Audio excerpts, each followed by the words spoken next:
존경하는 구독자, 그리고 제 영상을 봐주시는 시청자 여러분들, 저는 현재 대구에서 유기농 수제 이유식 그리고 아이 반찬 매장을 와이프와 함께 운영하고 있는 전 직장인이자 현 자영업자, 그리고 초등학교 3학년 또 유치원생 두 아이의 아빠인 유튜버 다크호스라고 합니다.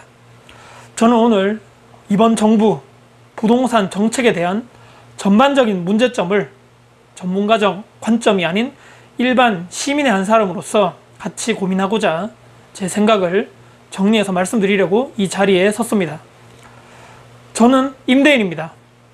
그것도 이번 정부 고위 관료 여당 국회의원들이 말하는 대한민국 집값 상승의 주 원흉이자 적폐 세력인 다주택자이며 주택임대 사업자입니다. 제가 소유하고 있는 여러 주택에 많은 세입자분들과 임대차 계약을 맺어 현재까지 큰 문제 없이 10년 이상 그분들과 인연을 맺고 살아왔고 앞으로도 또 그렇게 살아가려 했습니다. 하지만 이번 정부 초창기에 임대사업자 장려 정책 방향성과는 180도 다르게 거의 30여 차례 가까운 부동산 정책을 내놓음으로써 주택을 소유한 사람들은 소위 나쁜 사람, 주택을 사지 못하고 임차로 거주하고 있는 사람들을 피해자라는 이중적 흑백 논리 프레임을 씌워 대한민국 임대인을 적폐 세력으로 몰아붙이고 있습니다. 더군다나 작년 8월 대한민국 자유, 민주주의, 자본주의, 시장경제주의 원칙과는 전혀 다른 임차인을 보호하겠다는 명목 아래 임대차 3법이라는 망측한 법을 적용 시 부작용에 대해서는 전혀 검토하지 않고 막무가내식으로 통과시켰습니다. 그 결과 현재 결과는 여러분들이 아시다시피 너무너무 참혹합니다. 전월세 가격을 인위적으로 5% 이내에서만 상승 억제하려는 법안에 기존에 살고 있는 임차인들은 한 번 더 기존 전세 가격으로 살 수 있는 계약갱신 청구권 카드를 받았지만 그에 따라 전세 매물이 신규로 시장에 나오지 않자 신규로 계약하게 되는 임차인들에게는 전세 가격이 과도하게 상승되어 전세 이중 가격을 만드는 결과를 낳았습니다. 공급은 충분하다, 예정대로 공급된다 라는 4년 내내 동일한 부동산 정책 방향성만을 고집하고 부동산 전문가들의 공급 부족이 추후에 큰 문제가 될 것이라는 경고 또한 깡그리 무시하며 2021년 하반기로 가는 현재에도 서울 수도권 역대급 전세 상승, 거래 실종, 지방 분양시장 계약률 역대 최고, 지방 주요 광역시 대도시 전세 매물 실종을 낳게 했고 최근에 공급 부족을 인정하면서도 부동산은 빵이 아닌지라 건축할 땅 확보, 토지 보상 이것들이 잘 된다 하더라도 실제 건축에 3년 이상이 걸리는 이런 장기적인 부동산 공급 정책 기조를 임기 초부터 시작하지 않은 그들의 정책 실패를 통해 부동산 폭등이라는 결과를 아무 죄 없는 임대인에게 모든 화살을 돌리는 것이 과연 올바른 일일까요? 매수 수요를 억제하는 대출 규제, 취득세 강화, 보유세 강화 정책을 4년 내도록 펼친 결과 임대인은 과도한 증세로 인한 조세 부담, 임차인들은 전세 매물 실종으로 인한 과도한 주거 비용 상승, 최후의 승자는 역대 최고 세수 확보를 통한 정부, 보증보험 의무 가입으로 인한 보증보험사, 건물평가 관련 감정평가 회사 이들이 아닌가요? 저희 부모님도 30년 동안 시골에서 열심히 농사 지으시다 자식들의 교육 문제로 인해서 대구로 이사 오시게 되면서 사글세부터 시작해서 15년 동안 임차인으로 집주인과 임차 계약을 맺으며 살아오셨으며 그 후에 23평 작은 아파트를 분양받아 대출금을 갚아가며 살아가셨습니다. 저 또한 31년 동안 내 집이 없었으며 결혼하고 4년 뒤에 비로소 은행 대출을 받아 내 집 마련을 할 수 있었습니다. 지난 수십 년간 대한민국에만 특이하게 있다는 전세제도.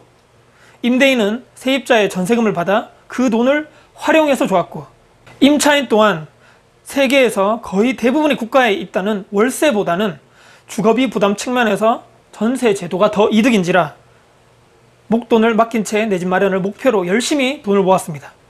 임대인도 임차인도 서로의 이득이 되었기 때문에 지금까지 존재하는 전세제도가 이제는 저금리 시대 그리고 다주택자를 없애려는 정부의 정책 임차인에게 세금 부담 강화를 통해 고스란히 임차인에게 전가되고 있는 상황.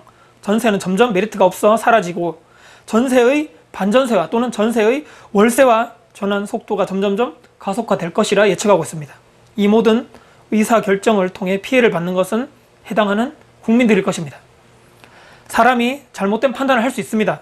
하지만 그 잘못을 알고서라도 반성하지 않는다면 그것은 사람이 아닙니다.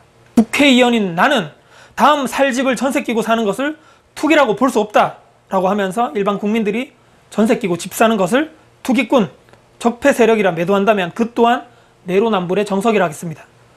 평생 직장이 없는 대한민국, 직장이 내 인생을 책임져 주지 않는다는 것을 아는 국민들 중에서 부동산을 재테크의 한 방법으로 통해 본인이 먹고 쓰고 입을 그 돈을 줄여서 아껴서 시드머니를 모으고 스스로 공부해서 지역평가를 통해 모든 리스크를 안고 부동산을 투자해서 이득을 취하던 또는 반대로 모든 것을 잃던 그것을 스스로 판단하고 정하고 책임지는 사람에게 절대로 그 누구도 돌을 던질 권리는 없습니다.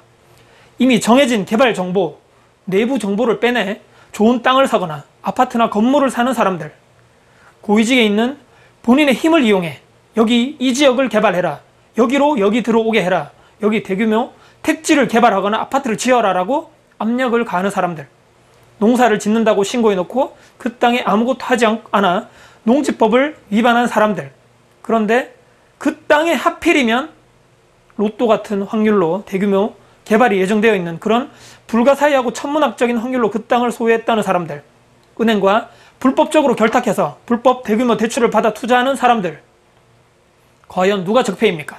과연 누가 투기꾼인 겁니까? 누가 내로남불이고 누가 위선이고 누가 독단인 것입니까? 대한민국 부동산 폭등, 전세 실종, 전세 폭등 원인은 과연 누구 때문입니까? 그들이 말하던 아파트 가격 폭등의 원인이었던 다주택자 비율이 작년부터 계속 줄어들고 있다는 보고서가 최근에 발표되었습니다. 그런데 부동산 가격이 안정되지 않는 이유는 어떻게 설명할 것입니까? 의사결정한 그 사람들이 추후에 어떤 책임을 질지 우리 국민 모두들 눈 크게 뜨고 지켜봐야 할 것입니다. 당신들은 반드시 역사의 심판대 위에 놓이게 될 것이기 때문입니다. 저는 최소한 법을 어기지 않았습니다. 남에게 피해를 주지 않기 위해서도 열심히 노력하며 살았습니다. 잘못한 것에 대해서 반성도 할 줄 압니다. 부끄러워할 줄도 알고 잘못된 것이 있다면 개선 노력도 하는 사람이라고 생각합니다. 내 스스로 공부하고 선택하고 결과에 책임질 줄도 압니다. 임차인에게 피해를 주지도 않았고 임대인으로서 의무와 책임을 다하려 하루하루 지금도 최선을 다하고 살아가고 있습니다. 대한민국의 한 사람의 국민 그리고 임대인, 즉 민간 임대 물건의 정당한 임대 물건 공급자로서 적법하게 부여받은 사업자의 지위를 통해 국세, 지방세, 연체 이력 단 1도 없는, 또한 과태료 납부 기한이 하루라도 지나서 낼까 노심초사하며 체납하지 않기 위해 살아왔고 앞으로도 납세의 의무 또한 충실히 지켜나갈 것임을 영상 봐주시는 모든 분들께 약속드리는 바입니다. 마지막으로 저를 믿고 있는 두 아들에게 부끄럽지 않은 아빠가 되도록 최선을 다해 살아가겠습니다. 그리고 부모로서 대한민국 자유민주주의 시장경제 체제 하에서 재테크 투자는 선택이 아닌 필수라는 것을 절대로 나쁜 것이 아님을 알려주겠습니다. 돈 공부, 부동산 계약 방법, 사기당하지 않는 방법, 내 돈을 지키는 방법, 돈을 불리고 아끼고 모으는 방법, 부동산 투자의 원칙, 건물 운영 노하우, 소비 지출을 통제하는 관념 등등 학교에서는 절대로 알려주지 않는 정말 살아감에 있어 생존에 필요함에 있는 모든 것들을 제 경험과 노하우를 총동원하여 가르치도록 노력할 것입니다.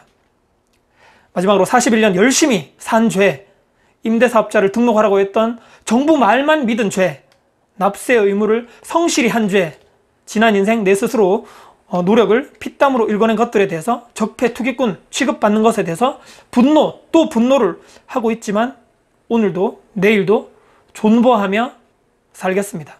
선량하고 남에게 피해를 주지 않는 절대다수 임대인분들 화이팅입니다. 끝까지 경청해 주셔서 감사합니다.